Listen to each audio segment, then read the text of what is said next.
est déjà 114, sûrement d'autres personnes qui vont nous rejoindre, mais je vous propose qu'on commence.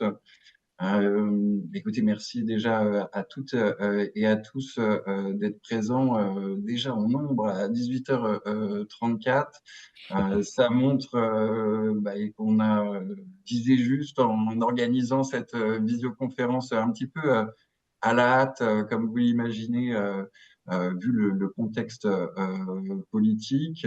Et moi, je voulais remercier évidemment le syndicat des avocats de France et particulièrement Xavier, qui est donc un de nos trois intervenants aujourd'hui, de nous avoir sollicité pour organiser cette visioconférence.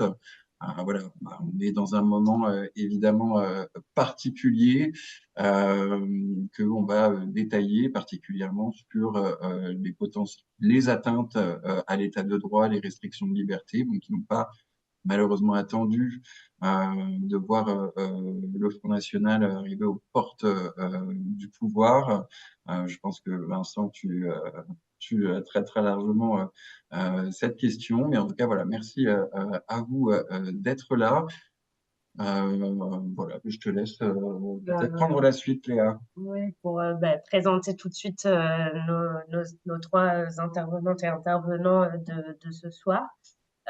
Donc Vincent Cizer, qui est maître de conférence associé à l'Université de Paris-Nanterre et qui collabore régulièrement au monde diplomatique. Donc tu as récemment publié également aux éditions La Dispute un ouvrage intitulé Gouverner les juges.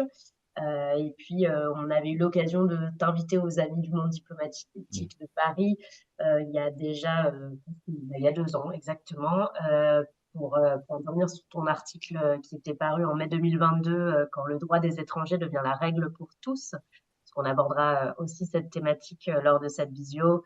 Et puis, voilà, d'autres articles comme qui enrayera la machine répressive. Donc, merci à toi d'être présent de nouveau côté des Amis du monde diplomatique.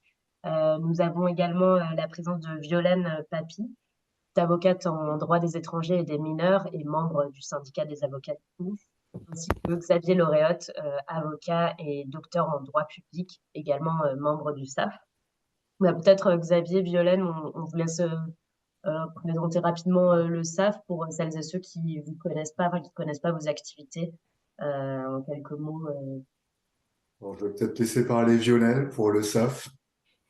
Alors, le SAF, le syndicat des avocats de France, est un syndicat d'avocats comme son nom l'indique. On a des membres dans quasiment tous les barreaux de France.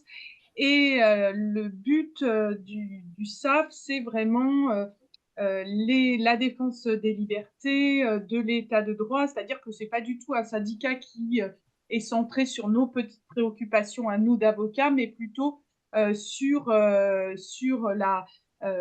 société, la défense de la société, du plus faible, du plus démuni.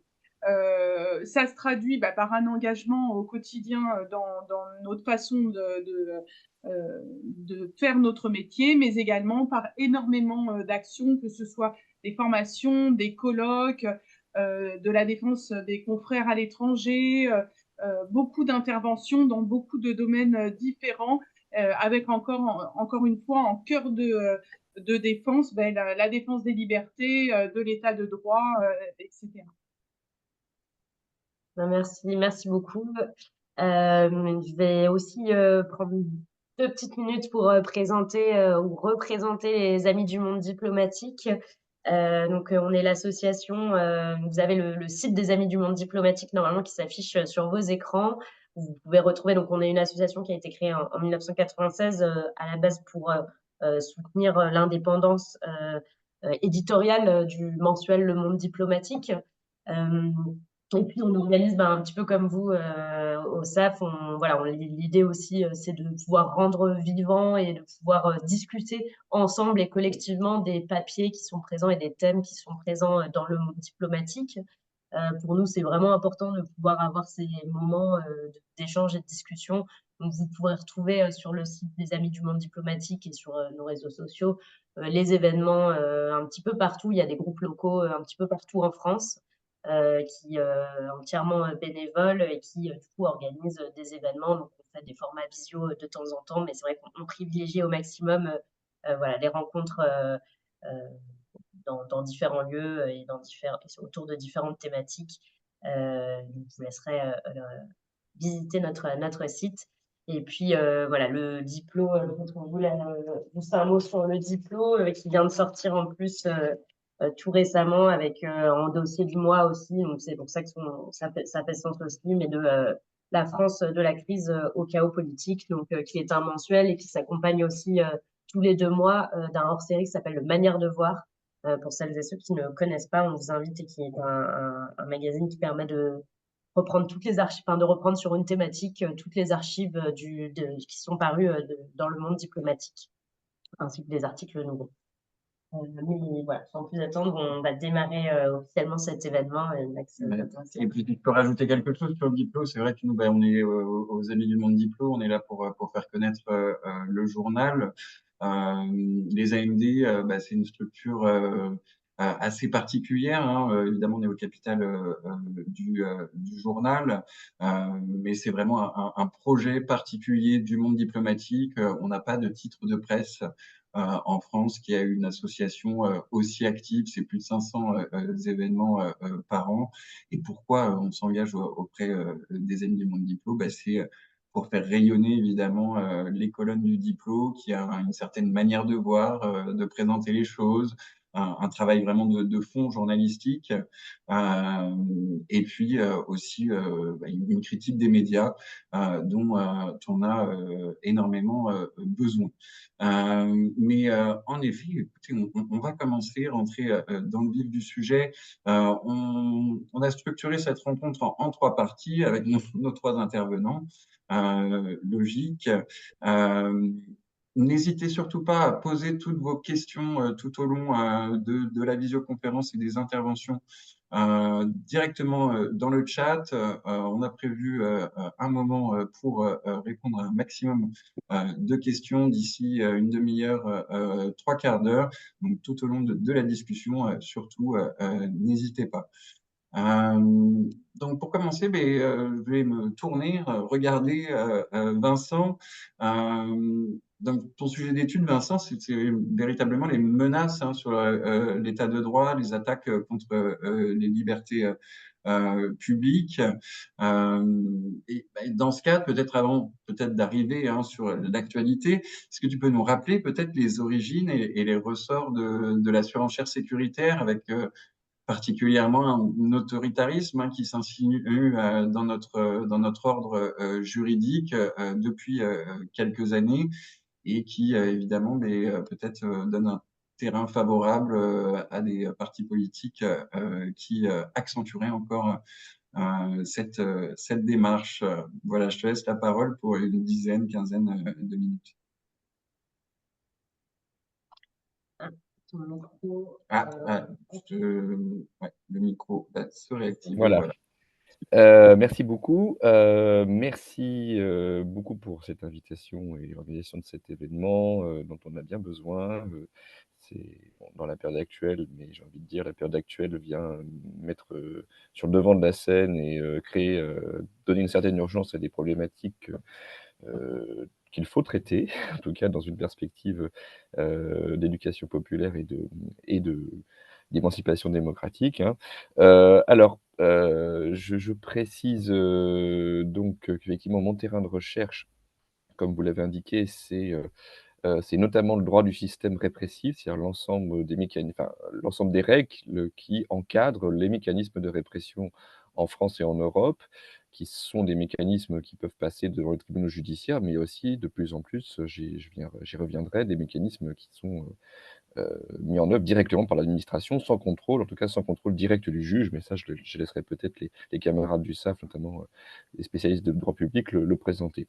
Pour répondre à la question d'où on vient, il faut vraiment avoir à l'esprit, il faut sortir des schémas un peu simplistes qui peuvent être dans les médias, suivant lesquels il y aurait, uniquement, des partis d'extrême droite qui, seraient dans une logique autoritaire et que, tout le reste, il y aurait consensus chez les autres pour, faire vivre, un état de droit, c'est-à-dire, hein, pour définir un peu en substance ce que c'est-à-dire une société où les rapports sociaux sont régis par le droit et pas par la force, première chose, et où la loi, sa fonction principale, c'est de garantir la coexistence des libertés de tout le monde et de façon égale, et pas juste de faire régner un ordre quel qu'il soit.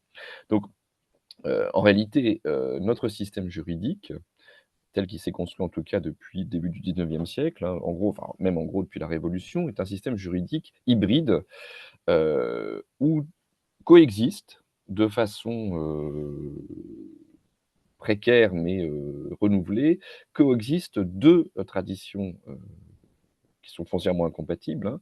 La première tradition, qui est la tradition officielle, celle qu'on nous vend et qu'on nous enseigne à l'université, c'est celle, ce que j'appelle moi la tradition libérale et républicaine, c'est-à-dire celle, de la Révolution française, où on veut fonder, le système répressif sur des principes qui visent à encadrer strictement la répression et à la limiter à son strict minimum, là où elle est nécessaire, pour faire vivre par ailleurs une société fondée sur la liberté. Donc on a des grands principes qui sont proclamés à cette époque-là, de l'égalité de la répression, du principe suivant lequel on ne doit réprimer que si on ne peut pas faire autrement, qu'on doit avoir une répression la plus modérée, la plus proportionnée possible, et que tout ça doit être placé sous le contrôle d'une autorité indépendante.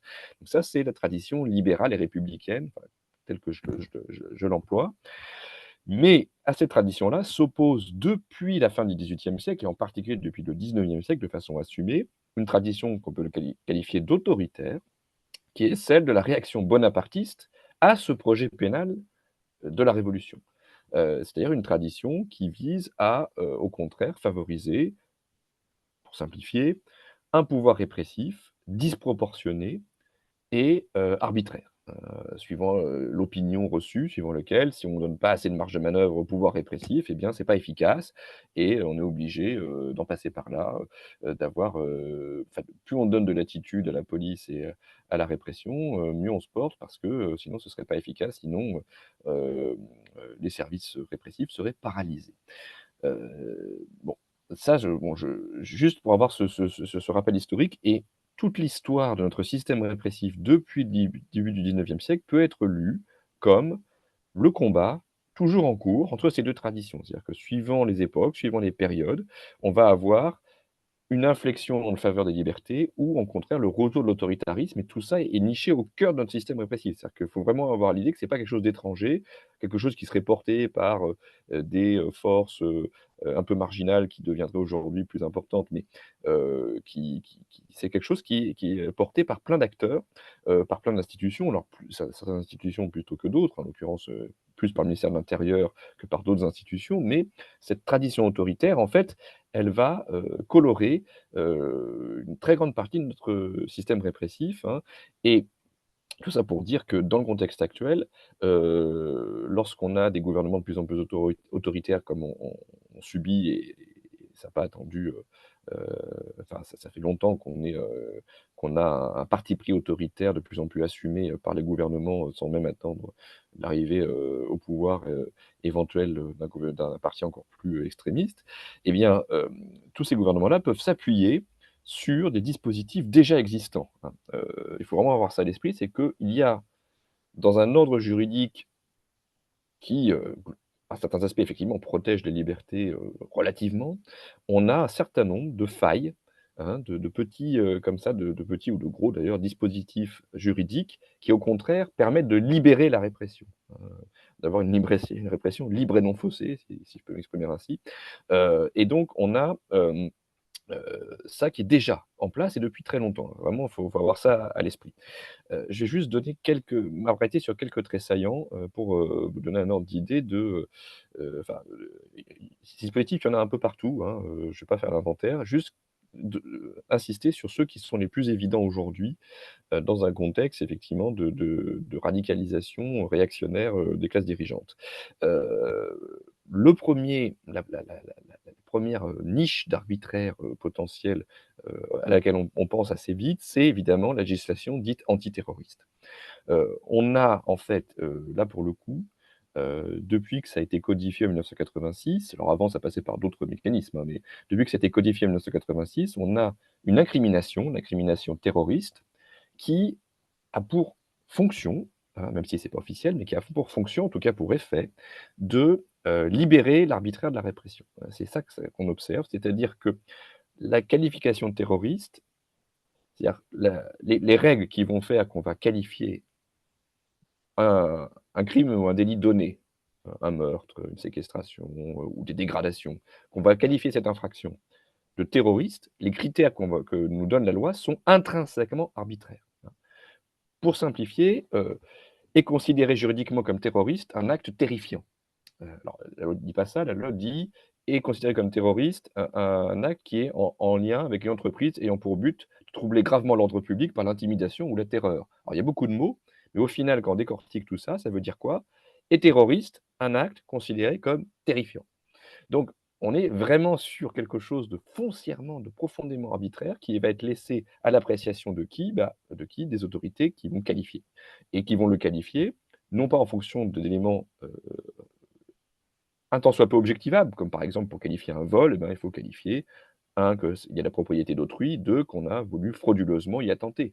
Il peut y avoir quelques éléments d'arbitraire, mais on a quand même des bases objectivables. Là, c'est juste, on a voulu troubler gravement l'ordre public par l'intimidation ou la terreur. Donc tout ça, en dernière analyse, est laissé à l'appréciation des autorités qui vont, en fonction de la sensibilité du moment, de l'impact médiatique des faits, qualifier ou non les faits de terroristes, mais pas sur des critères objectifs. Alors évidemment, on sort toujours en exemple les quelques faits particulièrement de tueries particulièrement massives, hein, comme le massacre du Bataclan en particulier, qui sont pour le coup des actes qui sont en tout cas d'une gravité tout à fait considérable et exceptionnelle. Mais il faut savoir que l'écrasante majorité des gens qui sont poursuivis pour terrorisme ou simplement suspectés de terrorisme, ils le sont sous la qualification d'association de malfaiteurs terroristes, c'est-à-dire à un stade où on est juste au moment des actes préparatoires. Et où pour le coup, dire que des gens qui se réunissent, en tenant des propos plus ou moins extrémistes ont pour l'objet de troubler gravement l'ordre public par l'intimidation ou la terreur, là, on est vraiment sur le procès d'intention et sur, une marge de manœuvre considérable qui est laissée aux autorités. Et il faut le dire, hein, que la qualification terroriste telle qu'elle existe aujourd'hui pourrait s'appliquer.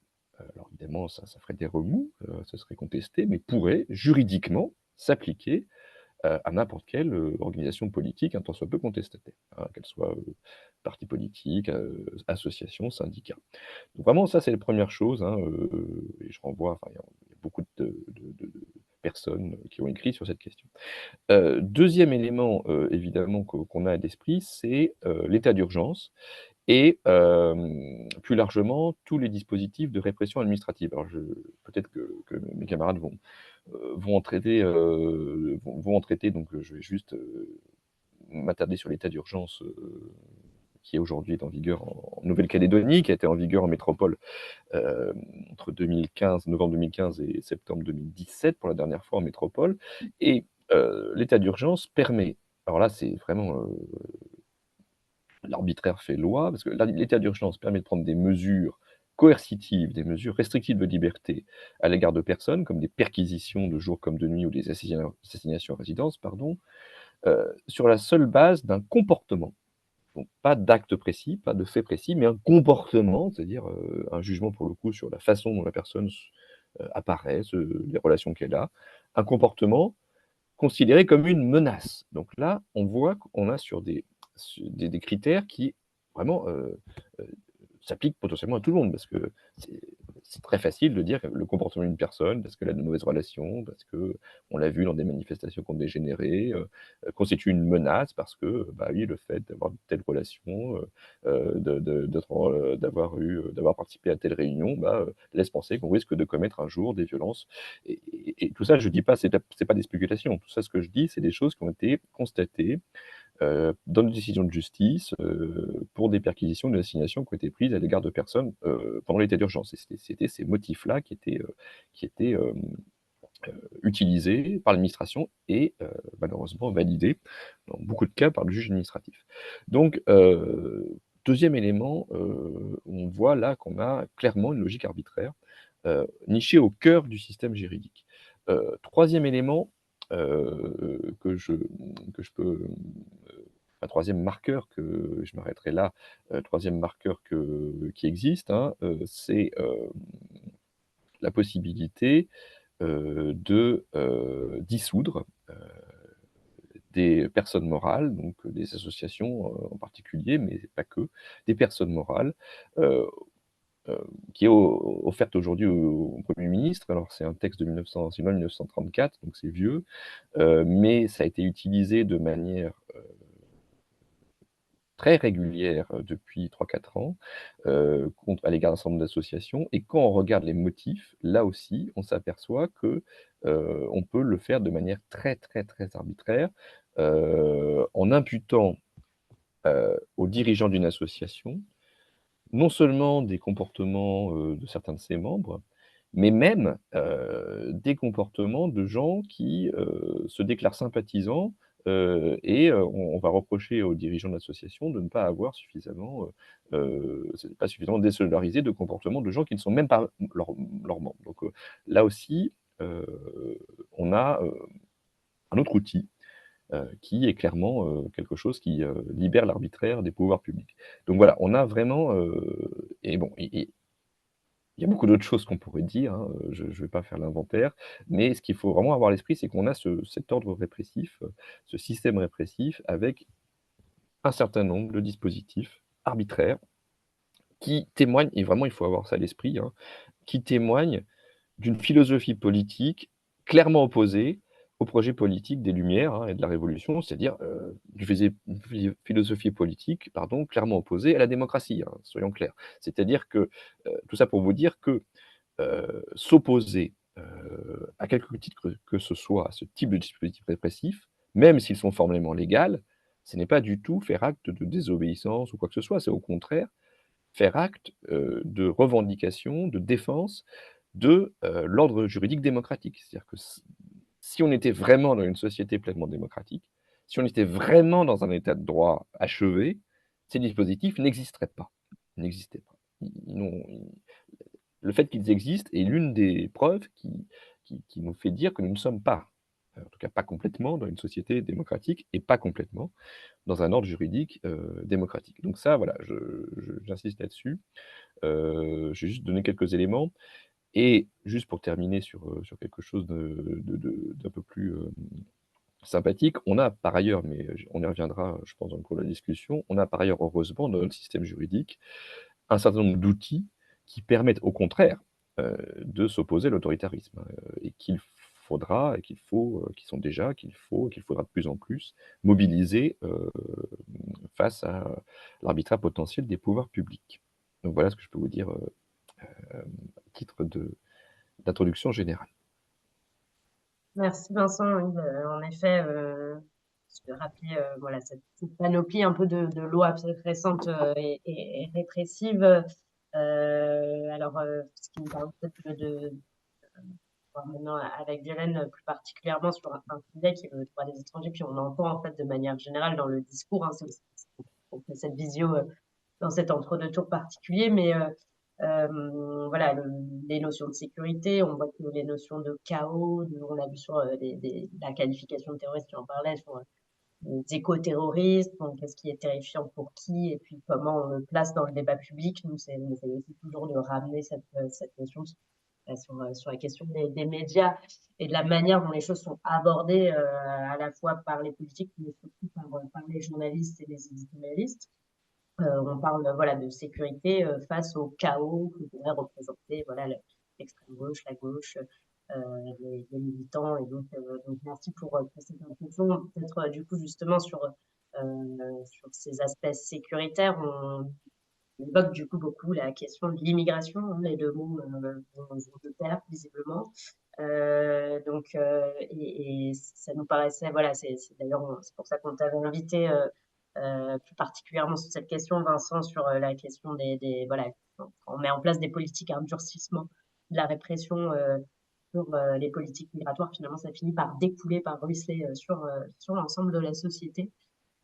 Et donc, voilà, ça nous paraissait intéressant de faire une focale dessus, sur cette thématique du droit des étrangers qui risque aujourd'hui d'être encore plus, enfin, voilà, sur les libertés et politiques migratoires qui risquent d'encore plus heurter les personnes étrangères.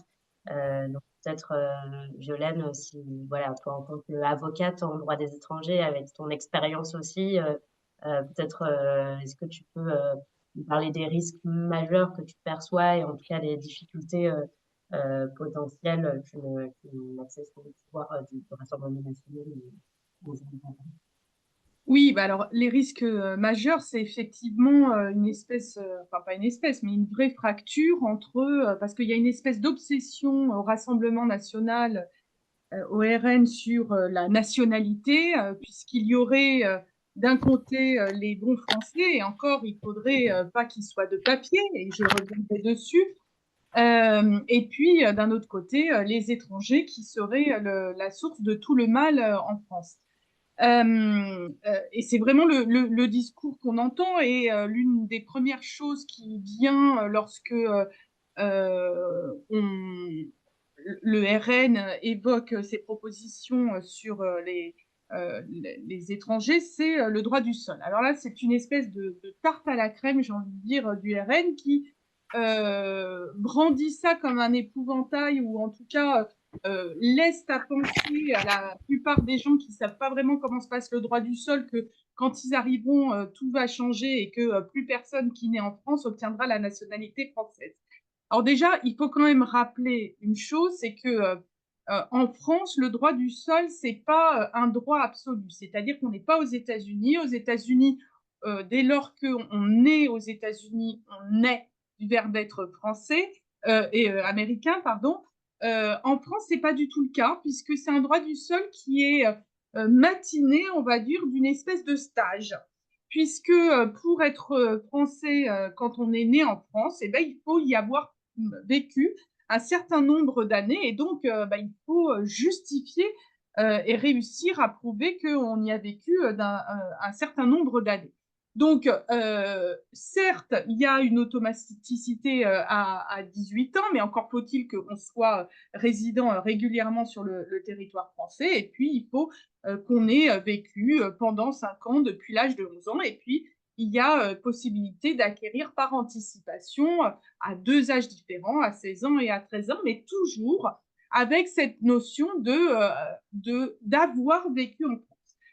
Et nombre de... Moi, je vois beaucoup dans ma clientèle de jeunes gens qui sont nés en France, et puis que, pour plein de raisons, les parents sont partis alors qu'ils étaient enfants, 3, 4, 5 ans, et puis ils vont revenir soit à l'adolescence, soit à l'âge adulte.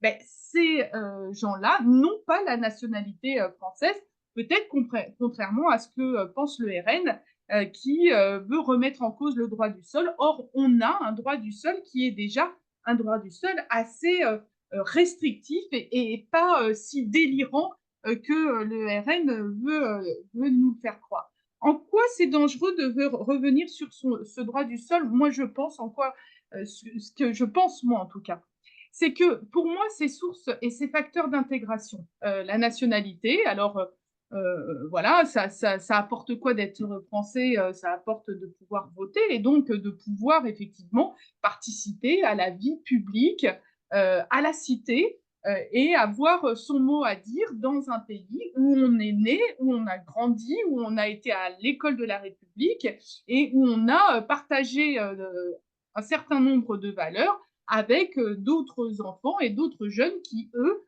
sont français par leurs parents. Donc c'est pour moi une vraie source d'intégration que de devenir français à ce moment-là, parce que ça répond à la suite logique de ce qu'on a vécu sur un territoire sur lequel on est né.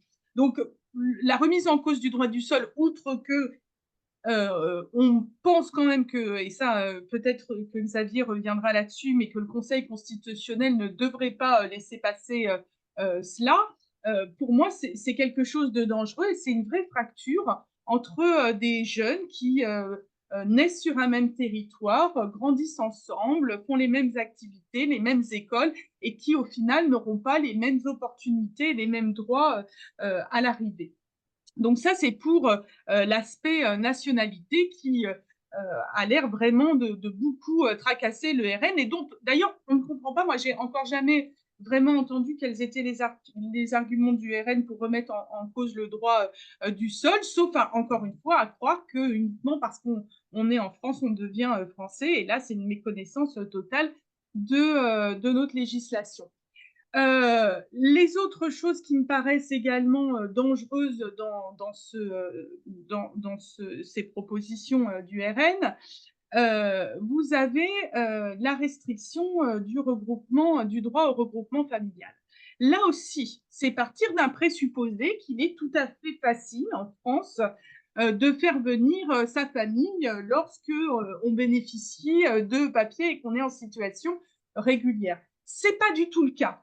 D'abord, c'est pas le cas parce que la loi encadre déjà le regroupement familial de façon très restrictive. Il faut avoir une situation régulière depuis un certain temps. Il faut avoir un logement adapté. Il y a des critères de mètres carrés. Il y a des critères de ressources. Et après tout ça, quand on a réuni tous ces critères, il y a une procédure en France qui est d'une longueur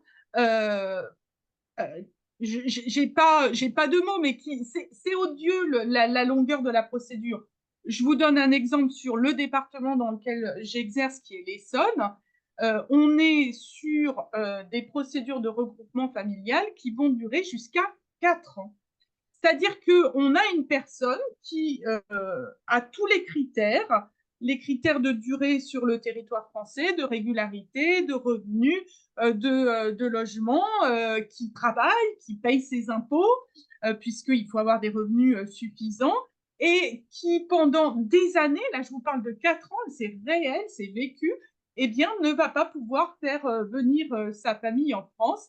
Et donc, ça donne un sentiment d'être une sous-catégorie d'être humain, puisque eh bien, quand on est français, on peut vivre avec sa famille, mais quand on est étranger et qu'on rentre dans tous les clous, on ne pourrait pas faire venir sa famille. Donc, c'est déjà une procédure qui est encadrée et qui, par la lenteur de l'administration, et donne des situations catastrophiques. Là encore, le regroupement familial, c'est une source d'intégration. Je veux dire, lorsque on a autorisé un étranger à vivre sur le territoire français, qu'on lui a accordé des papiers, qu'il travaille, qu'il paye des impôts, des cotisations, etc., c'est normal et c'est le respect de la vie privée qui est garanti par la Convention européenne des droits de l'homme, que de lui permettre de vivre avec sa famille, parce que dès lors qu'on lui permet de vivre, de travailler en France, il est normal qu'on permette également à sa famille d'y vivre, et ça permet une meilleure intégration. L'autre proposition, il y en a plusieurs, je vais peut-être pas les faire toutes sur les étrangers, mais elles sont toutes aussi délirantes les unes que les autres. Il y en a une qui pourrait sembler être frappée au coin du bon sens, puisque le RN voudrait augmenter le délai de placement en rétention administrative. Il faut savoir qu'en France, lorsqu'un étranger est sous le coup d'une obligation de quitter le territoire français ou d'une interdiction du territoire français, il va, dans l'attente de sa reconduite, être placé dans un centre de rétention administrative. Et l'Europe a obligé la France, il y a quelques années, à augmenter ce délai, et nous sommes déjà au maximum qui est de 90 jours, donc de 3 mois.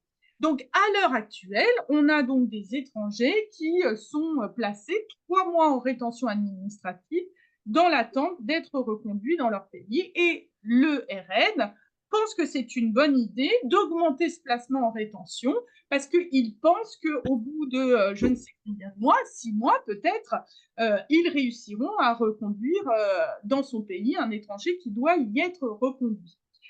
En réalité, c'est une mesure punitive, c'est parce qu'ils ne peuvent pas les mettre en prison, donc on va les retenir un peu plus en rétention. Et la réalité du terrain, elle est complètement différente. C'est-à-dire qu'on sait, et là aussi j'en fais assez souvent, que si l'étranger, il n'est pas reconduit grosso modo dans le premier mois, il ne sera pas reconduit dans le mois 2 et dans le mois 3. Et d'ailleurs, c'est d'autant plus vrai que cette rétention en France de 3 mois, elle a plusieurs périodes durant lesquelles on va donc ces périodes voir le juge des libertés et de la détention qui autorise ou pas la prolongation de cette rétention. Et il faut savoir que les 2 fois 15 derniers jours, donc le dernier mois, est considéré comme 2 fois 15 jours d'une prolongation exceptionnelle. Et la préfecture, dans ces 2 fois 15 jours, doit justifier de critères strictement limités par la loi. Encore qu'au mois de janvier, la loi a quand même grandement changé et on peut dorénavant conserver jusqu'au bout des 3 mois un étranger qui serait une menace à l'ordre public. Et ça, c'est assez utilisé. Mais il n'empêche qu'on voit énormément de ces troisième, quatrième prolongations et tout le monde sait, tout le monde, qu'ils ne seront pas reconduits pour des raisons qui ne sont pas inhérentes à leur personne, hein, qui sont inhérentes à de la géopolitique et des relations qu'a la France avec différents pays qui ne donnent pas de laissez-passer pour organiser les reconduites. Je ne vous parle même pas des Afghans, qu'on garde déjà en toute tranquillité en France pendant 3 mois, et qu'on essaye donc de reconduire dans un pays, ben là on parlait de terrorisme, en tout cas tenu par des talibans, avec qui on va gentiment discuter pour essayer de les reconduire, ce pays étant tellement désorganisé qu'on ne reconduit aucun Afghan. Mais il y a tout plein d'autres nationalités comme ça, que ce soit dans les pays du Maghreb ou d'Afrique, où les relations diplomatiques et géopolitiques font que si on n'a pas reconduit l'étranger dans les 2 mois, on ne le reconduira pas dans les 3 mois, et encore moins dans les je ne sais combien de mois proposés par le Rassemblement, par le RN. Donc, c'est cosmétique, c'est des effets d'annonce, c'est des choses en plus qui coûtent très cher. La rétention, ça coûte cher pour un résultat qui est néant après 3 mois. Donc, soit encore une fois, c'est fait dans le premier mois, soit ça ne sera pas fait. Le dernier point peut-être sur l'immigration, c'est la suspension des régularisations par les préfectures. Alors,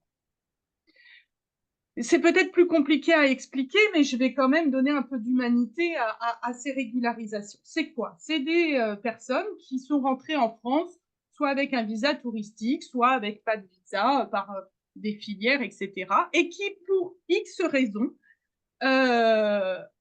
demandent un titre de séjour en France. Alors, quand je dis X raisons, il n'y en a pas 50 000.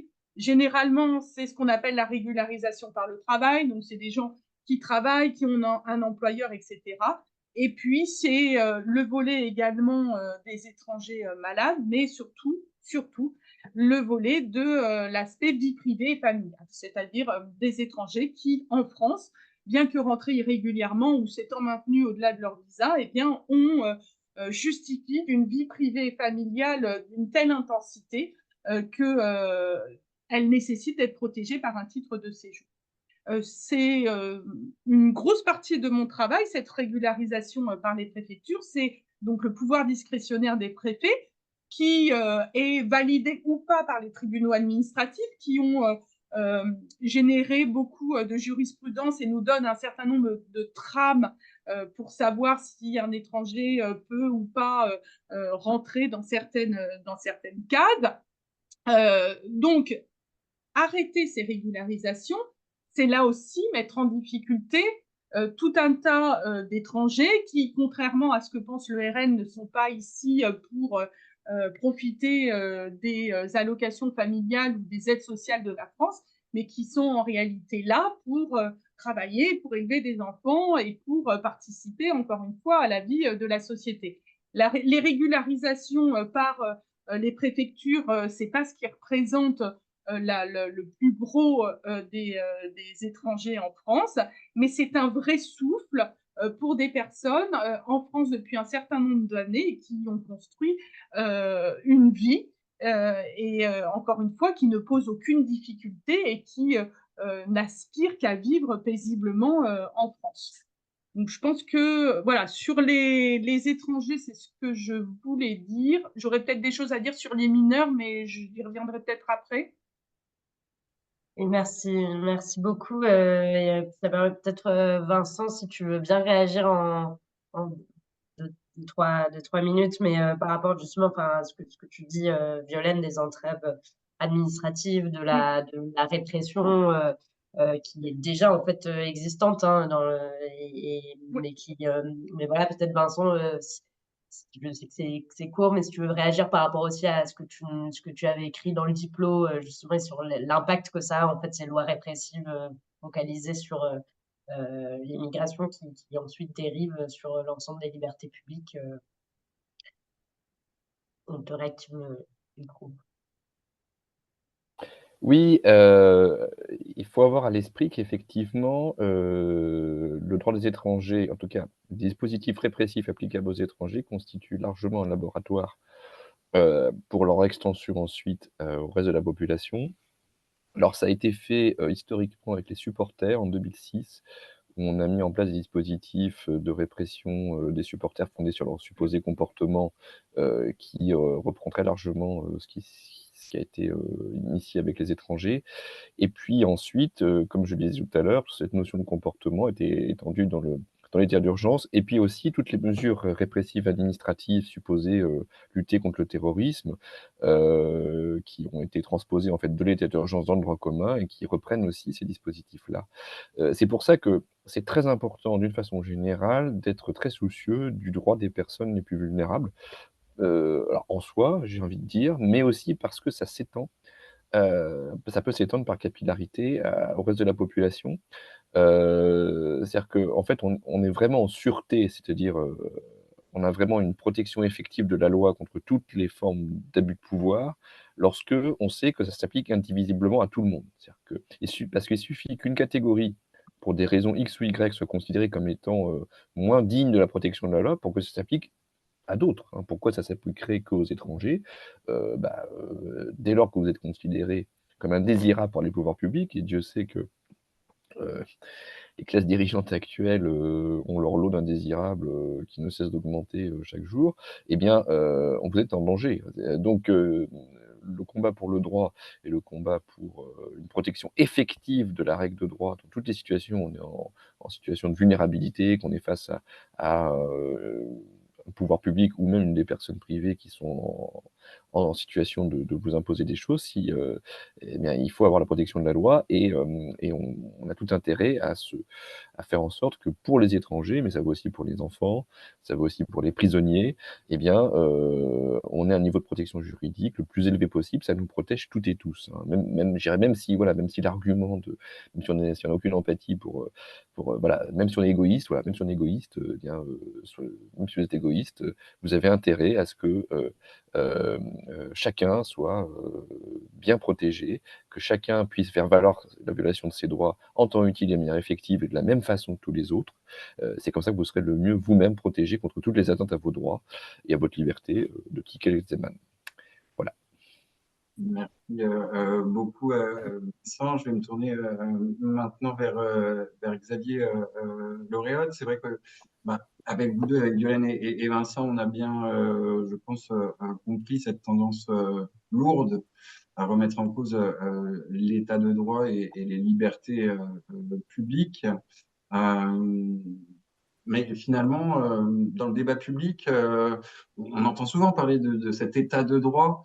Et Xavier, toi, tu es avocat en droit public, docteur également en la matière, et on voulait t'interroger sur finalement qu'est-ce que c'est que cet état de droit, très concrètement, parce que peut-être que dans le débat médiatique et pour le grand public, ben, c'est peut-être un petit peu fumeux et pas très palpable, cette notion d'état de droit.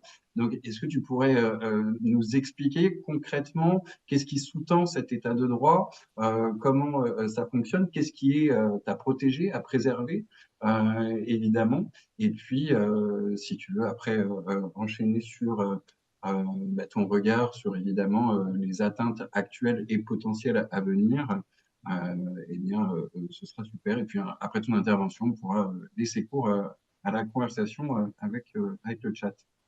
Très bien. Alors, je ferai quelques observations effectivement sur l'historique. Alors, et j'essaierai chaque fois d'être en miroir avec le débat tel qu'il se présente aujourd'hui dans la campagne électorale. Alors, la première observation, c'est de dire que l'état de droit est héritier en philosophie politique et en théorie du droit du XVIIIe siècle, de la pensée du XVIIIe siècle, mais pas que. C'est-à-dire qu'en réalité, on a le siècle des Lumières dont tout le monde connaît l'héritage sur effectivement les différentes déclarations de droit qui sont apparues, et notamment la Déclaration universelle des droits de l'homme pour ce qui concerne la culture française, euh, dont j'observe et dont je souligne au demeurant que dans une logique d'un parti et d'une idéologie qui revendique finalement une souveraineté et une identité nationale, on est déjà en rupture avec la pensée politique et philosophique de la France, qui est une pensée éminemment universaliste et internationale. Et on est dans un pays qui, par son identité même, est intrinsèquement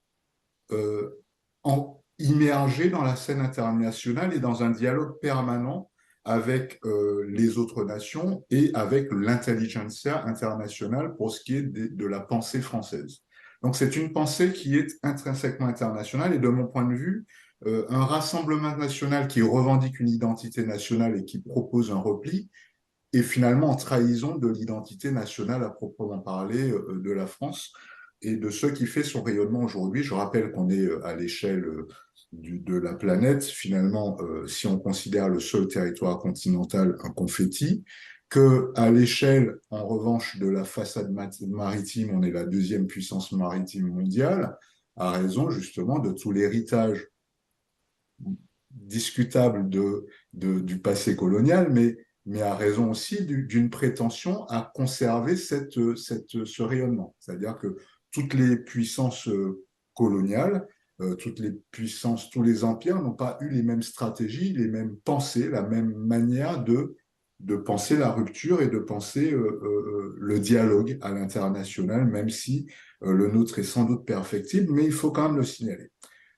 Donc, pour en revenir à cet état de droit, c'est le constat après les deux guerres mondiales que la philosophie des Lumières et ce qu'elle nous a laissé d'héritage sur la séparation des pouvoirs qui permet effectivement d'asseoir la démocratie, donc toute la pensée de Montesquieu, de Locke, de Hobbes, en fait, doit s'enrichir d'autre chose qui est véritablement la préservation de droits et de libertés fondamentales sans quoi on se retrouve dans un système qui peut être stérilisé très facilement, puisqu'on est juste dans une sorte de jeu de contre-pouvoir, donc le pouvoir normatif, pour reprendre le triptyque hérité des Lumières, le pouvoir normatif, le pouvoir législatif, le pouvoir exécutif, le pouvoir judiciaire, le pouvoir juridictionnel.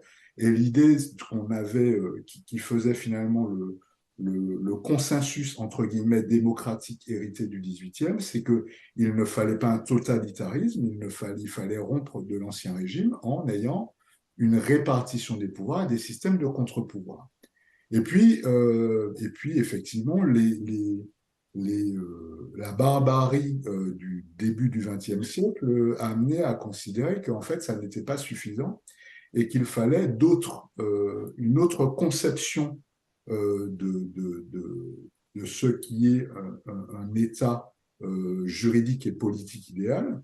Et on a été finalement revisiter toute la littérature du XVIIIe siècle, on a été revisiter les travaux de Locke, de Hobbes, on a été également on a creusé le sillon du renforcement d'une société internationale, d'organisations internationales et d'un maillage de droits fondamentaux qui sont assis à un niveau international et qui servent finalement de racines et qui, un petit peu dans la philosophie de notre Déclaration universelle des droits de l'homme, permettent effectivement d'avoir une universalité positive au sens du jargon juridique, c'est-à-dire qui produit des effets, qui est assise sur des institutions. Et donc, on a eu, avec l'état de droit,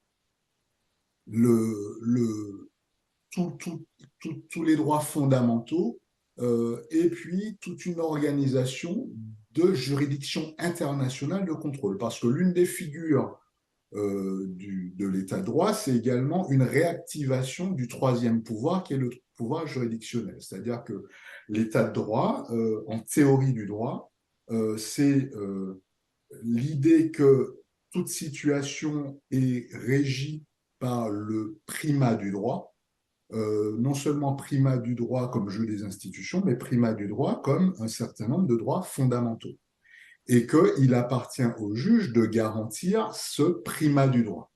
Et pour s'assurer bien qu'on n'ait plus les dérives totalitaires du début du XXe siècle, puisqu'on parle souvent du nazisme, je rappelle quand même que le fascisme était très tendance et que l'Allemagne n'a pas eu le monopole des tendances autoritaires et que pour ce qui est de l'Espagne, pour ce qui est de... En fait, on est sorti quand même des fascismes très tard, hein, donc, et on peut y revenir très vite. Il faut bien avoir en tête que c'est à ce moment-là qu'on pense un maillage et que l'état de droit, c'est ça. C'est je donne une texture et un contenu de droit et de liberté ancré, en plus du jeu institutionnel des contre-pouvoirs, et je réactive la figure du juge. Et avec l'état de droit, on en parle peu finalement, mais de l'état de droit, il résulte non seulement l'émergence des cours de justice internationale qui ont joué leur rôle de garde-fou, il résulte la figure, par exemple, du procès de Nuremberg, d'une certaine manière, qui est également une sorte de concrétisation à travers la figure du juge, de ce rapport de réhabilitation des droits face à la barbarie, mais qui suppose justement une confrontation de l'État sur la scène internationale. Et puis, il y a également, en droit interne, toute la dynamique des années 70 et suivantes, où en réalité, le procès est devenu, et le droit au juge, droit fondamental inscrit dans la Convention européenne des droits de l'homme, le droit au juge est devenu un droit populaire. C'est-à-dire qu'avant, avant le début, jusqu'à la moitié du XXe siècle, du siècle dernier, le procès, peu de personnes allaient en justice en définitive, et on avait finalement une occupation des juridictions qui était relativement faible au regard de la croissance exponentielle qu'on a connue à partir des années 60. Croissance non seulement du volume confié aux juridictions pour réguler les conflits autour de l'exercice des droits et des libertés, croissance des professionnels du droit, notamment des avocats. On est à peine 1 millier d'avocats sur toute la France au début du XXe siècle, et à partir des années 70, des années 60, on est à 3000, un peu moins de 1000, je crois. Et puis à partir des années 70, on passe à 3000, et après on multiplie, on double, et aujourd'hui, rien que sur Paris, on est à 30 000 avocats déclarés, enregistrés au barreau de Paris. Et en réalité, on a eu une expansion du droit. Avec l'affirmation du droit au juge, on a eu une expansion de la figure du juge. Et aujourd'hui, c'est une chose qui est bénéfique, puisque tous les citoyens ont conscience qu'ils sont bénéficiaires de droits et de libertés, et ils sont dans une posture de revendication et d'activation. Et je pense que c'est là où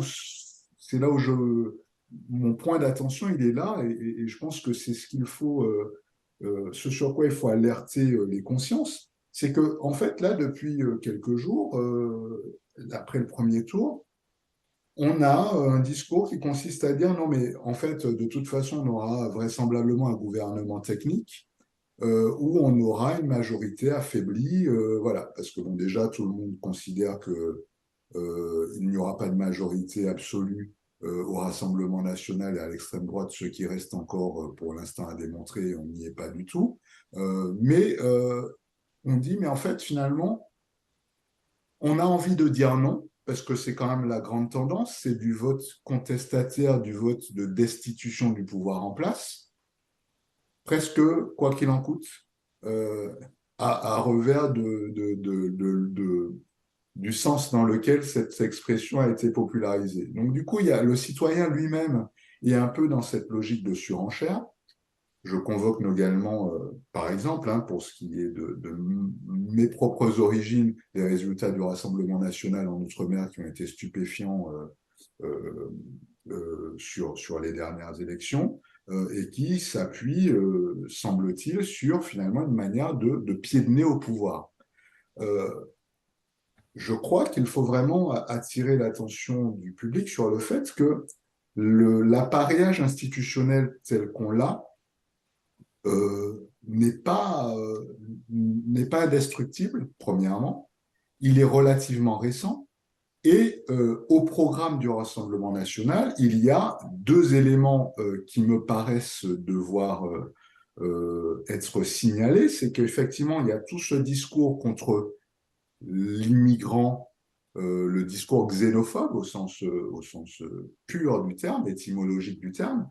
Et puis, il y a aussi le discours souverainiste qui reste entier, qu'on entend un peu moins, mais qui est quand même dans les valises, puisqu'il y a cette idée de restaurer le primat du droit national et donc de faire rabaisser les normes internationales, et ce faisant, finalement, de très clairement priver les Français de cet ancrage international des droits fondamentaux dont je parlais, c'est-à-dire que l'état de droit, encore une fois, c'est un concept juridique qui implique une porosité entre l'ensemble juridique national et l'ensemble des droits fondamentaux ancrés à l'international.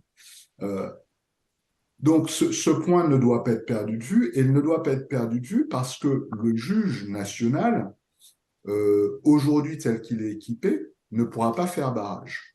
Alors, on a quelques éléments qui montrent que le juge national ne peut pas faire barrage au sens de la protection des droits fondamentaux. On a certes un juge judiciaire qui est garant des droits et libertés, un juge administratif qui, par le biais notamment du référé liberté et du référé de suspension, est également garant des libertés et d'une sorte de garde-fou contre le dérapage de l'administration et de la puissance publique.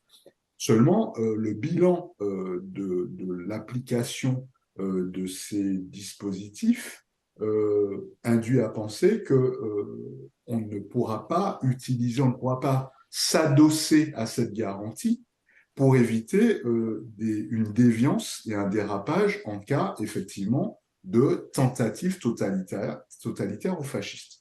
Je prends un exemple très simple. Alors, je pense que pour parler d'une actualité récente et sur laquelle tout le monde voit de quoi on parle, quand il y a eu le phénomène des Gilets jaunes, par exemple, il y a eu un comportement de la puissance publique qui, du point de vue tant des observateurs internationaux que de l'opinion publique, posait question sur l'usage musclé, on va dire, de la répression des manifestations publiques. On a eu à ce moment-là, effectivement, une première utilisation massive des référés liberté et suspension qui ont abouti essentiellement à une validation pour l'essentiel du dispositif public, puisque notamment, par exemple, on a eu des décisions qui ont validé l'utilisation par la France des lanceurs de balles pour la répression des manifestations.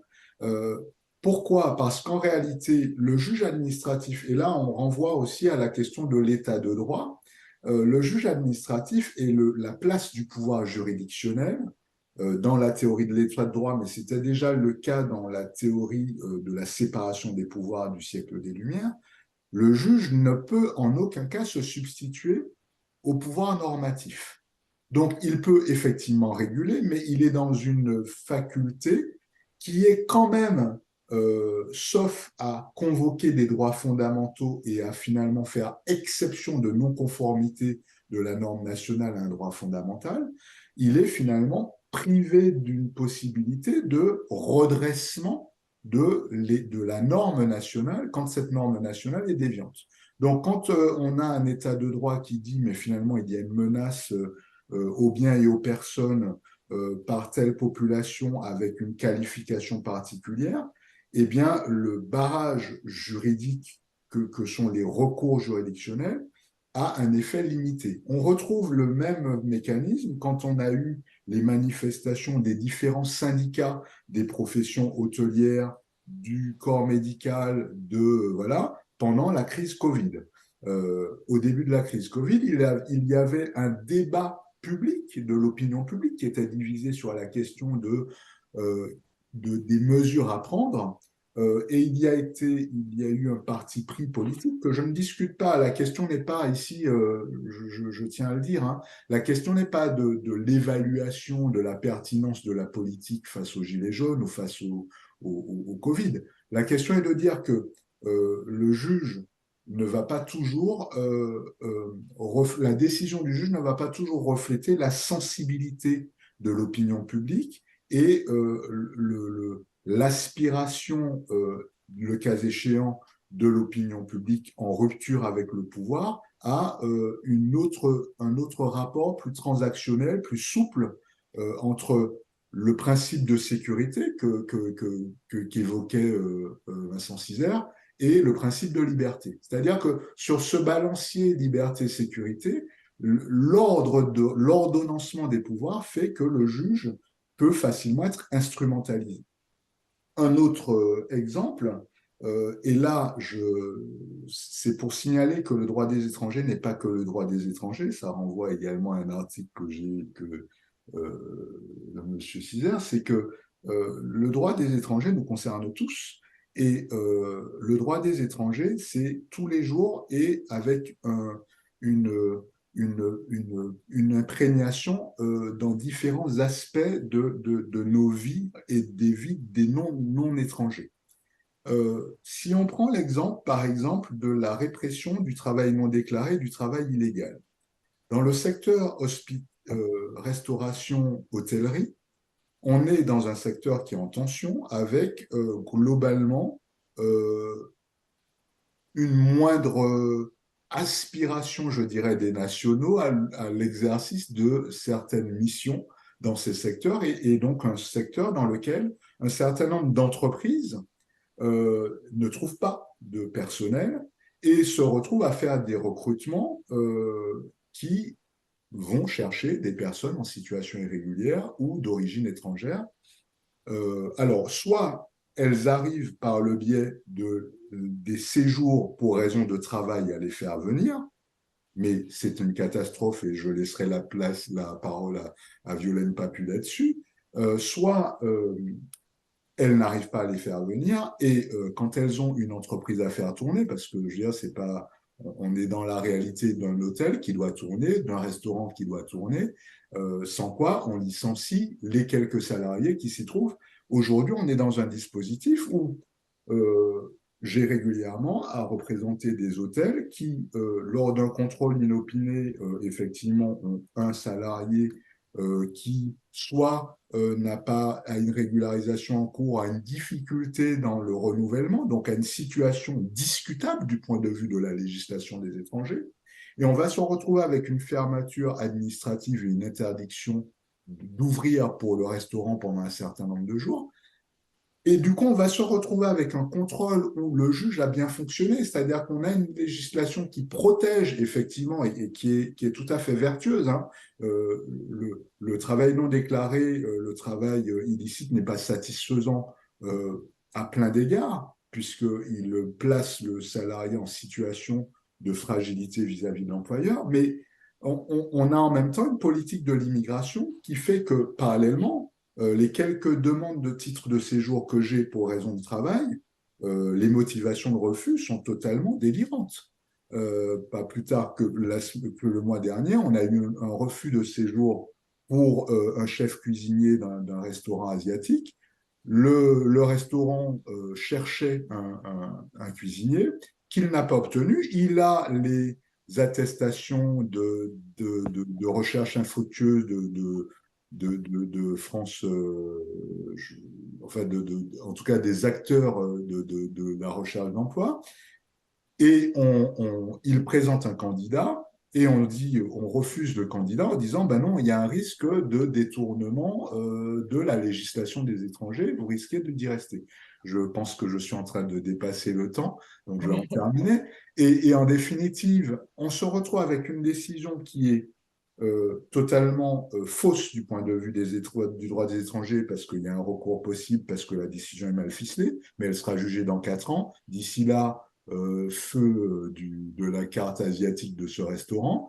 Et on a donc du coup une sorte de focalisation sur le droit des étrangers qui pose vraiment problème parce qu'elle atteint d'autres libertés, parce que la liberté d'entreprise est également une liberté fondamentale.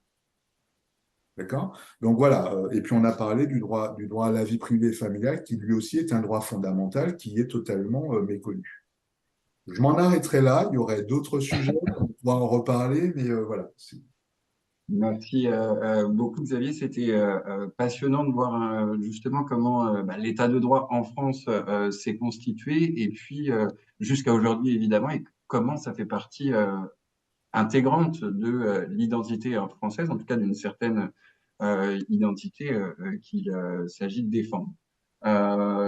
On va passer à quelques questions du chat, parce qu'il y en a quand même pas mal, et Léa en a sélectionné une première.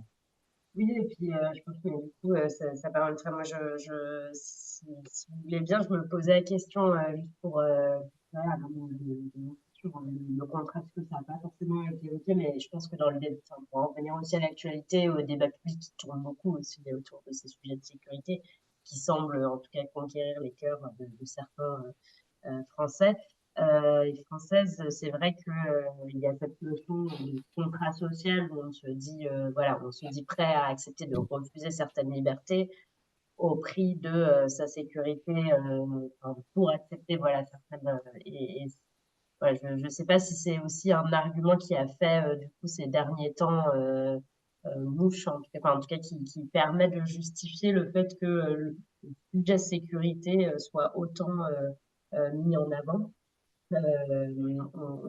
Voilà, un lien aussi avec la question, mais qui sera là destinée à Violaine, sur le cas spécifique de Mayotte et justement sur ces aspects sécuritaires.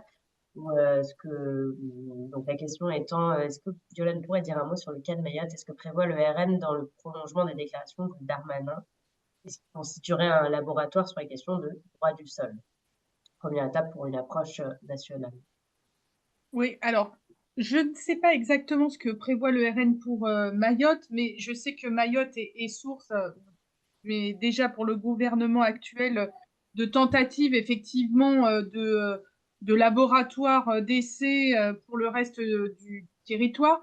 D'ailleurs, le SAF a été énormément engagé dans euh, toute l'opération qui a consisté à détruire les bidonvilles à Mayotte. Je sais que il y a un souhait effectivement sur Mayotte de renforcer les restrictions à tous les étrangers. Là encore, c'est le droit du sol, l'enlever à Mayotte et finalement le gouvernement actuel fait un peu le même amalgame. C'est croire encore une fois que parce qu'on va naître à Mayotte, on va y devenir français et aussi surtout parce que et que ça va entraîner un certain nombre de droits. Là aussi, c'est complètement illusoire, je l'ai déjà expliqué. Et c'est effectivement ce qui est proposé, enfin ce qui est envisagé sur Mayotte. D'abord, c'est inquiétant parce que c'est faire un lien, mais ça, on a compris que le RN faisait ce lien de façon tout à fait euh, librement, enfin, entre la délinquance et les étrangers. C'est-à-dire que bon, sans nier que le territoire de Mayotte est un territoire qui souffre énormément et dans lequel il y a effectivement beaucoup de délinquance. Faire le lien délinquance étranger, c'est mortifère. Et dès lors qu'on commence à le faire sur Mayotte, on va le faire effectivement sur le reste du territoire. Et le risque, c'est que Mayotte, pour des raisons d'ordre public, serve de laboratoire d'essai et qu'on puisse ensuite les s'aimer sur le reste du territoire. Merci beaucoup, Violaine. On y voit un petit peu plus clair sur Mayotte. Est-ce que Vincent ou Xavier, vous voulez réagir également sur cette question de Mayotte? Alors, non, je vais Ouais. laisser Vincent. Moi, Ouais. j'interviendrai peut-être sur un autre sujet Ok. Très Non, bien. mais moi non plus, sur Mayotte, j'ai pas plus de choses à dire. De toute façon, on ne sait pas ce qui est envisagé par les uns et les autres, mais on sait qu'effectivement, enfin, en tout cas, ce qui se passe à Mayotte depuis des années, c'est une préfiguration de ce qui se passerait si on avait un gouvernement ouvertement réactionnaire en métropole. Enfin, on est sur un pouvoir autoritaire, enfin une répression autoritaire ouvertement assumée et autoritaire et discriminatoire ouvertement assumée. Donc, moi, qu'on puisse dire, c'est que ça donne pas vraiment envie. Voilà. Donc, ouais. Mais bon, en tout cas, enfin, moi, j'ai pas plus d'informations, pas plus d'éléments précis. Merci Vincent. Alors pour rappel, les règles de la visioconférence, c'est que vous posiez vos questions malheureusement dans le chat. Si vous avez des interventions, je vois qu'il y a des mains levées. Vraiment désolé pour ça, mais voilà, c'est comme ça que on organise nos visioconférences. N'hésitez pas à poster donc vos questions dans le chat. Peut-être une question qui va nous changer un petit peu de prisme. Et je vais me tourner plus sur Vincent, parce que tu as notamment participé aux manières de voir que sur les libertés, où il y avait une très belle carte, infographie sur le fichage de la population française. Et on a Catherine qui nous parle de l'identité numérique. Alors, est-ce que c'est par rapport à France Connect,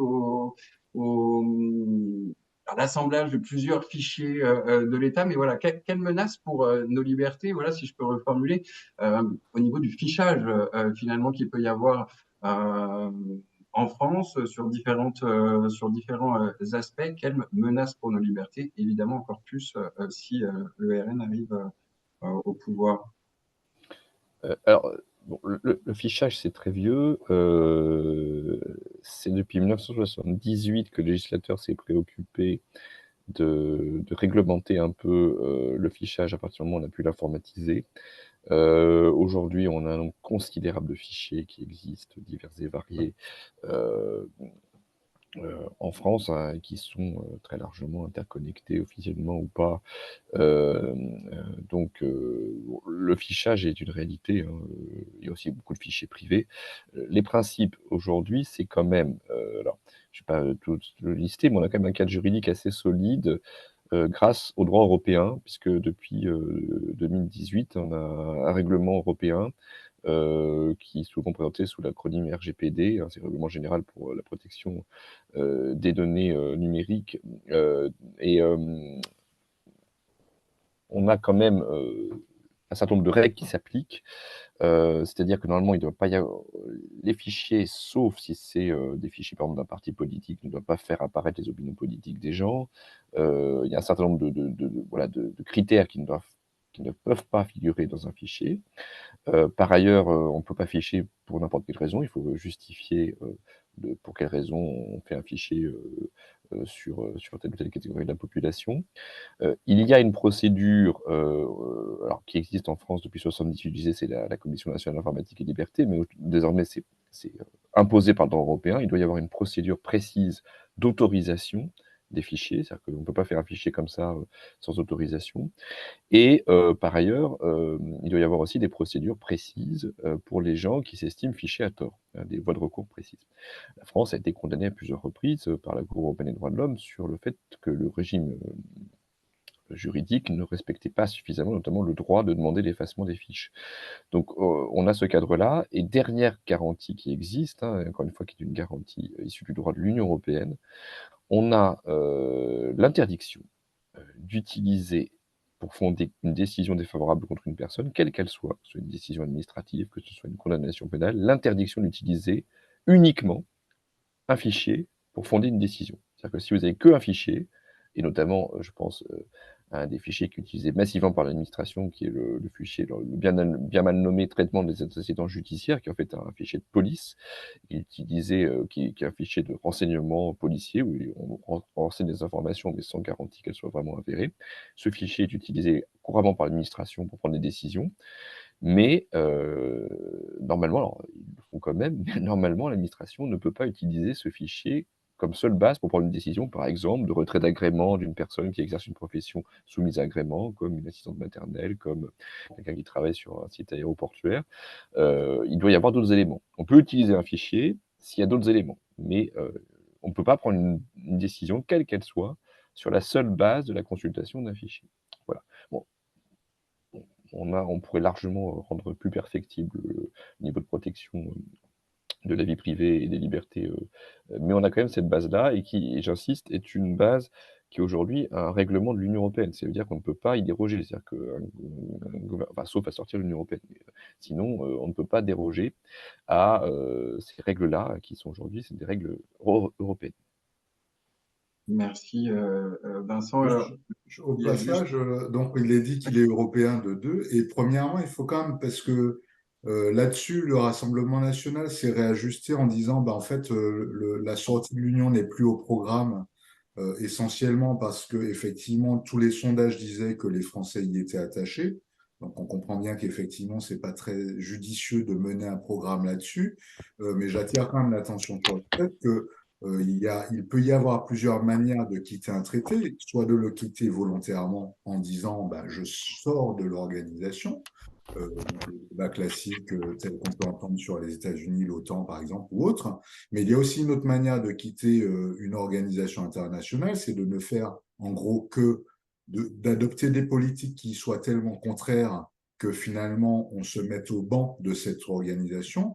Et c'est notamment une des trajectoires possibles vis-à-vis de l'ensemble du dispositif de droit européen, qu'il soit de la Convention européenne des droits de l'homme ou de l'Union européenne. Oui, tout à fait. Mais peut-être justement aborder cette question-là. Je crois, Vincent, tu avais écrit un article sur le juge européen et ce qui peut être un recours.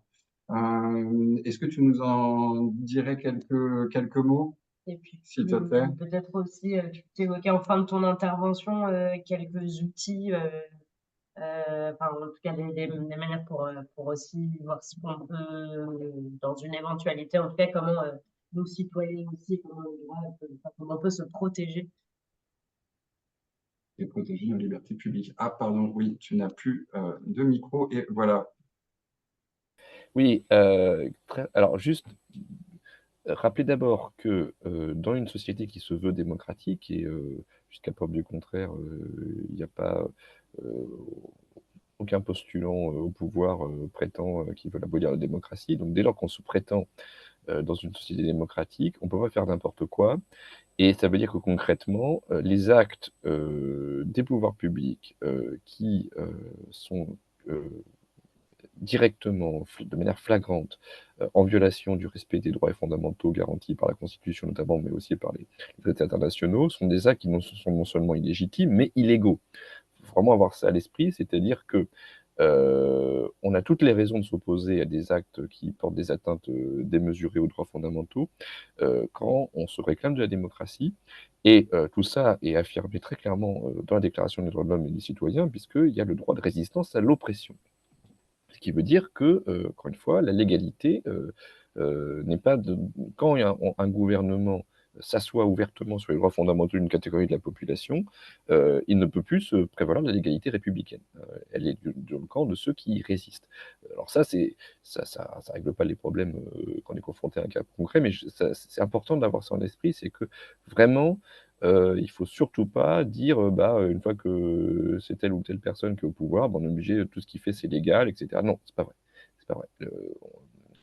La légalité dans une société démocratique, elle est pas elle suppose certaines conditions. Alors ensuite, il y a des outils. Bon, je vais pas tous les lister, mais ce qui est très intéressant aujourd'hui, c'est notamment dans la répression des mouvements sociaux et politiques, l'utilisation que fait la Cour de cassation du principe suivant lequel on ne peut pas avoir une répression disproportionnée de la liberté d'expression, de la liberté de réunion. C'est-à-dire que et ça, c'est des droits qui sont consacrés en particulier par la Convention européenne des droits de l'homme qui dit qu'on ne peut pas avoir une ingérence disproportionnée et non nécessaire dans la liberté d'expression et la liberté de réunion des citoyens. Et aujourd'hui, on a des gens qui sont poursuivis, qui ont été poursuivis, notamment pour des actions de écologistes, hein. Et il y a notamment ceux qui ont été poursuivis parce qu'ils avaient subtilisé quelques dizaines de minutes le portrait du chef de l'État. La Cour de cassation a jugé que on a été sur une atteinte disproportionnée à la liberté d'expression parce que certes ils avaient commis une infraction, un vol, quelques dégradations, mais ils l'avaient fait pour alerter sur les conséquences du changement climatique, sans dégâts pour les personnes, sans dommage aux personnes, donc c'était disproportionné de les poursuivre pour ça. De la même façon, et ça c'est la Cour européenne puis la Cour de cassation qui appliquait la décision de la Cour européenne, on a jugé que les militants qui appelaient au boycott des entreprises qui opéraient dans les territoires occupés en Palestine, ces militants-là, qui avaient été poursuivis et condamnés notamment pour apologie, c'était pour appel à la haine, je crois, eh bien, leur condamnation était également une atteinte démesurée à leur liberté d'expression, parce que là, encore une fois, ils avaient voulu alerter sur un sujet d'intérêt général en utilisant des moyens sans violence aux personnes, et que du coup, c'était une atteinte disproportionnée. Donc on a ces outils-là du droit européen qui s'appliquent. Voilà, on pourra aussi, mais juste je le mentionne parce que je ne veux pas en parler trop longtemps, mais on a aussi un certain nombre d'outils qui existent pour s'opposer à des tentatives qui pourraient émerger de remise en cause de l'indépendance de la justice et en particulier des garanties qui existent en France, qui ne sont pas suffisantes mais qui existent. On a une jurisprudence de la Cour de justice de l'Union européenne qui s'est développée grâce à nos amis polonais. Alors je dis grâce entre guillemets parce que le gouvernement polonais qui rentrait frontalement en opposition à l'idée même d'indépendance de la justice, a trouvé sur son chemin la Cour de justice de l'Union européenne qui a développé du coup toute une jurisprudence assez précise sur ce que ne peut pas faire un gouvernement, en tout cas s'il veut rester dans l'Union européenne par rapport à l'institution judiciaire et notamment des garanties sur la composition de l'organe de tutelle disciplinaire de la justice et aussi des garanties sur le fait qu'on ne peut pas poursuivre disciplinairement un juge qui prend des décisions qui déplaisent au pouvoir. Voilà. Et donc ça, c'est des choses qui sont des outils sur lesquels on peut s'appuyer. Il y en a un certain nombre d'autres. Bon, j'espère que j'aurai l'occasion d'en détailler un certain nombre d'autres dans un prochain article du Diplo. Donc voilà, à suivre. Mais je ne veux pas non plus en parler trop longtemps, surtout s'il y a d'autres questions. Merci beaucoup, Vincent. Alors, c'est vrai qu'il y a pas mal d'autres questions, mais malheureusement, le temps file. Oui, je vois, Diana, il y aura un replay hein, sur YouTube. Est-ce que peut-être Violaine, Xavier, voulez réagir à ce qu'a dit Vincent sur comment protéger les voies de recours pour nos libertés publiques et l'état de droit? Et puis, ce sera très vite, malheureusement, le mot de la fin. Ah, Xavier est coupé, alors je vais en profiter pour prendre la parole.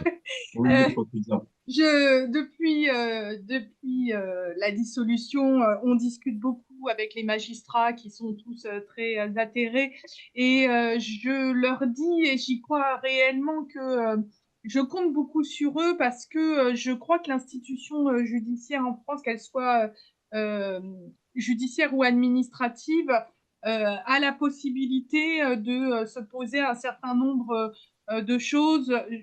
J'en veux pour preuve lorsque Sarkozy a mis en place les peines planchers, qui est d'ailleurs une proposition du RN. Les magistrats les ont finalement très peu appliquées.